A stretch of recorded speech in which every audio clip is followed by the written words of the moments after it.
"It only happened once, just get over it," she said when I caught her with another man. "Besides, he satisfies me way more," she added with that mocking smile. I listened in silence, and the next day I prepared an unexpected surprise she wouldn't forget for a long time. Hey folks, before we jump into the video, please consider subscribing and giving a thumbs up if you're excited for more stories like this. Thank you. Let's dive in.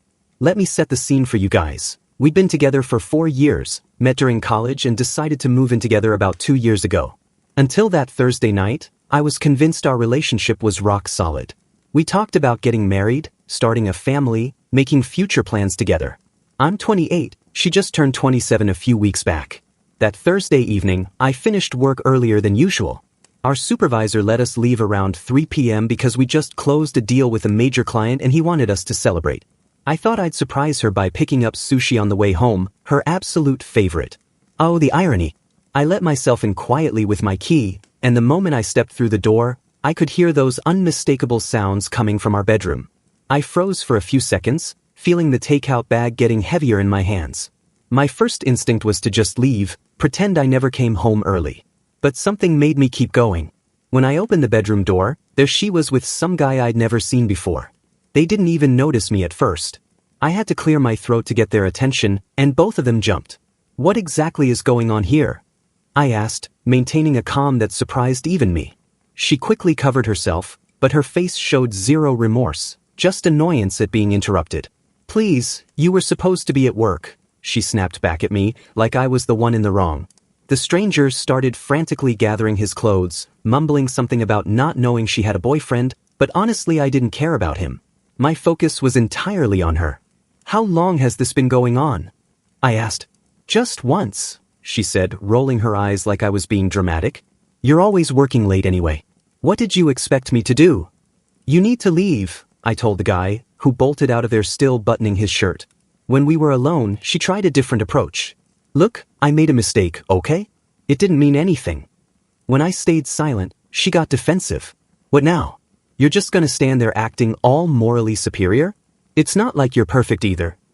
"I've never cheated on you," I said quietly. That's when I saw something shift in her eyes.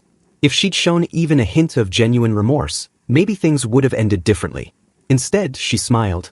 "Well, for your information, he satisfies me way more than you do." I just nodded, turned around and walked out. I grabbed my laptop, wallet, and car keys. As I headed for the door, she followed me. "You're just leaving? Aren't you going to fight about this?"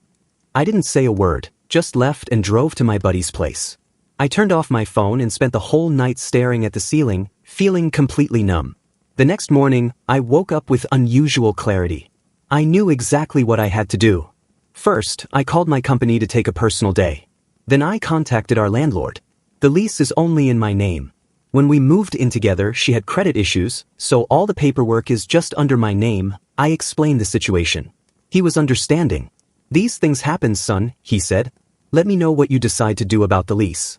Next, I contacted all the utility companies and internet provider. Everything was in my name, and arranged to have all services disconnected that same day. Around noon, I went to the bank and separated our finances. Luckily, we didn't have joint accounts, but I removed her as an authorized user on my credit card. I spent the afternoon in a coffee shop, ignoring the flood of calls and texts from her. Around 4 p.m., I briefly turned on my phone and saw 17 missed calls, 36 text messages, and 9 voicemails. I didn't bother checking any of them. Instead, I texted my friend asking if I could crash at his place for a few more days. "The couch is ready and waiting," he replied. At 6 p.m., I went back to the apartment, knowing she'd be at her usual Thursday yoga class. I packed my essential stuff and was out in half an hour. I left my key on the kitchen counter with a note. "Lease terminated. Utilities canceled. Good luck." I was walking out of the building when I saw her car pulling into the parking garage. For a brief moment, our eyes met. The look on her face, that confusion that quickly turned to panic, almost made me reconsider. Almost. When I woke up today, I found 43 emails from her, ranging from angry to desperate to pleading. Apparently, she tried to take a shower but there was no water. She tried to stream something but the internet was cut off. She tried to order food delivery but the payment was declined because she'd actually been using my credit card this whole time. Her latest message, sent at 2:37 a.m., just said, "Please call me. I'm sorry about everything." We need to talk. I haven't responded to anything yet. Part of me is still processing how quickly I dismantled the life we'd built together. The other part is waiting to feel something: pain, anger, sadness. But all I feel is this huge emptiness. Edit. Holy cow, this blew up overnight. Thank you so much for all the support. To answer the most common questions. Yes, I saved screenshots of everything. No, I'm not planning to reconcile. Yes, I'm doing okay. Strangely okay, actually. I'll share updates as they come. Update 1. It's been a week and her situation is falling apart faster than I expected. First, thank you all for the support on my last post. Your messages helped me realize my reaction wasn't over the top. 7 days since I left and quite a bit has happened. I'm still staying with my friend, though I've started looking for my own place. Work is going well. My supervisor told me to take all the time I need. Turns out his ex cheated on him too, so he gets it. As for my ex, the fallout has been significant. Remember how I mentioned the lease had 30 days? Well, I wasn't completely honest in my original post. I didn't just talk to the landlord. I actually gave notice to terminate the lease early. Our agreement had an early termination clause for 1 month's additional rent, which I paid immediately. The landlord gave her 30 days to either sign a new lease or move out. She found out when the landlord left a notice on the door. According to her messages, she went to the rental office in tears, but discovered her credit score and income weren't enough to qualify for the apartment on her own. The utilities weren't just turned off temporarily, they were canceled completely. New accounts would require deposits and setup fees, which she's apparently unable to cover. But here's where it gets really interesting. The guy I caught her with turns out to be her coworker. A married coworker whose wife is pregnant. I found this out because on day 3 of my complete silence, my ex showed up at my office. The receptionist warned me and I had security escort her out, but not before she caused a scene, yelling about how I destroyed her life over one mistake. A coworker filmed the whole thing. When I watched it later, I noticed my ex mentioned the guy's name. A quick social media search confirmed it. Married, baby on the way, works at the same company as my ex. I sat on this information for 24 hours before deciding what to do. I'm still not sure if it was the right thing. I found his wife on social media and sent her a message with just the facts, the date and time I found them, and my ex's name. No drama, just information. The wife responded within hours. She'd had suspicions but no proof. She was devastated but grateful. She asked if I had evidence, and I shared screenshots of my ex's emails where she admitted the affair had been going on for months, not just once like she claimed. My ex called me 19 times in 2 hours. When I finally answered, she was hysterical. How could you contact his wife? Do you understand what you've done? I stayed calm. I just told her the truth. He's being transferred to another branch. I was being considered for his position, but now HR has us both under investigation. I could lose my job, she screamed. Does this make you happy? Is this what you wanted? I didn't want any of this, I replied. You made these choices. That's when she completely broke down, crying about how sorry she was, how she'd do anything to turn back time. I can't afford this place alone, she sobbed. My family won't help me.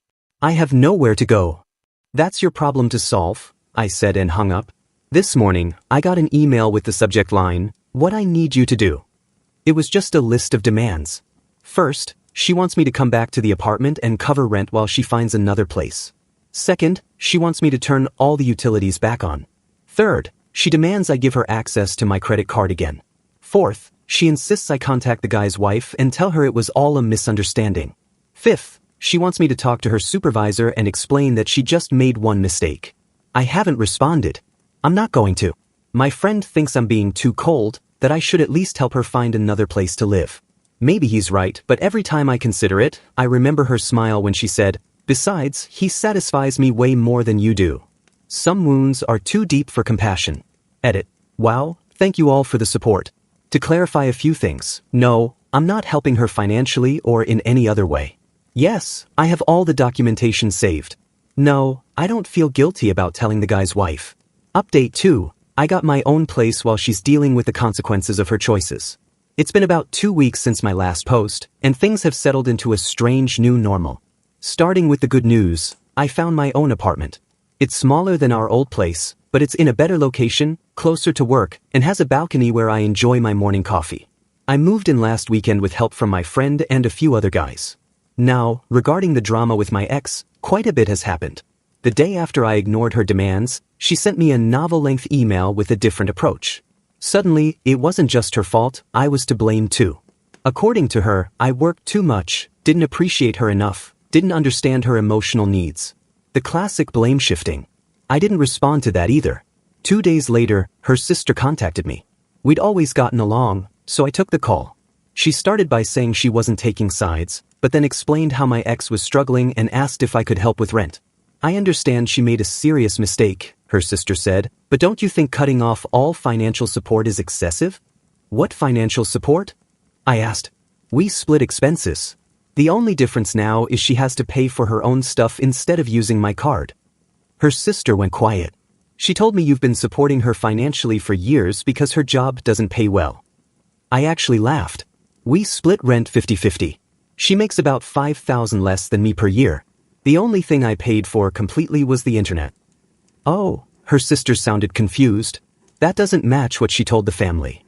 We talked more and I discovered my ex had painted herself as financially dependent on me for years. She'd even told them the apartment was too expensive for her, but that I insisted on the fancy place, when actually she was the one who wanted the luxury apartment with all the amenities. Later, her sister texted, "Sorry to bother you. I need to have a conversation with my sister." A few days later, the Real bomb dropped.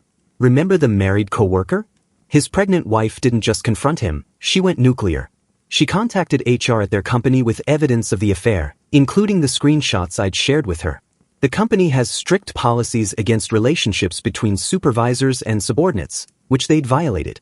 Plus, they'd been using company time for their meetings, booking conference rooms for meetings that were anything but professional. Both of them were suspended with pay pending investigation. I found out because my ex showed up at my new apartment Monday night. I still don't know how she got my address. She was drunk, makeup running, pounding on my door at 11 p.m. "You destroyed my life," she was screaming. "I'm suspended from work, they'll probably fire me, and I have to be out of the apartment in 2 weeks." My neighbor came out to see what the commotion was. "You need to leave," I told her calmly. "You owe me this," she yelled, trying to push past me into my apartment. "After 4 years, you at least owe me a place to stay." "I don't owe you anything," I said, "especially after what you did." "It was just once," she insisted, then immediately contradicted herself. "Okay, it was a few times, but it didn't mean anything." I pulled out my phone and started dialing. She tried to grab it from me, but I stepped back and she stumbled. "Go home, sober up, and figure out your situation. I'm not your solution anymore." She completely deflated, all the fight went out of her. "I have nowhere to go," she whispered. "That's not my problem," I replied and closed the door. Her sister texted me the next morning, "Sorry about last night. She came to my place after leaving yours. She's staying here for now." My response was brief, "Thanks for letting me know." It's been 3 days since then. Radio silence. I ran into a mutual acquaintance yesterday who filled me in on the work situation. My ex was officially fired, same fate for her married coworker. The pregnant wife is proceeding with divorce proceedings, specifically naming my ex in the paperwork. I guess the appropriate feeling would be vindication. Her current reality, unemployed, homeless, professional reputation destroyed. But mostly what I feel is tired. Tired of processing it all, tired of the constant drama. I'm focusing my energy on making this new place feel like home. I bought some plants yesterday, something I'd wanted to do before, but she always said they required too much maintenance. Small steps in rebuilding. Life goes on. Edit. For those asking if I feel bad about how things turned out for her. No. I never orchestrated the destruction of her life. I just chose to remove myself from it. Final update. It's been about 2 months since everything imploded, and I think it's time for one last update. A lot has changed, mostly for the better. The career front brought good news. I got promoted at work. It comes with a significant raise and expanded responsibilities. The challenge is exciting. Management said they were impressed by my ability to maintain productivity despite the personal turmoil. This place finally feels like home. Those plants I mentioned are thriving. Funny thing, only one died. I set up a home office and got back into actually cooking, no more relying on delivery apps. Regarding my ex, after 3 weeks of silence, I got an unexpected email. The subject line simply said, "Closure." I was tempted to delete it without reading, but curiosity won. The content surprised me. No blame, no demands. It was actually an acknowledgement of her mistakes. She wrote about starting therapy after hitting rock bottom, facing some ugly truths about herself. She admitted to lying to her family about our finances, being manipulative, and taking my presence for granted. One part really stuck with me. My betrayal went beyond physical cheating. Every selfish choice, every lie, every time I mistook your consistency for weakness was another betrayal. She ended by saying she didn't expect forgiveness or any response. I thought about that email for days before writing back. I appreciate the acknowledgement. I hope you find peace in your journey. It felt like the closure we both needed. No communication since. Through mutual friends, I hear bits and pieces. She's still staying with her sister, looking for work in another state. The married guy's situation didn't work out either. The divorce is proceeding.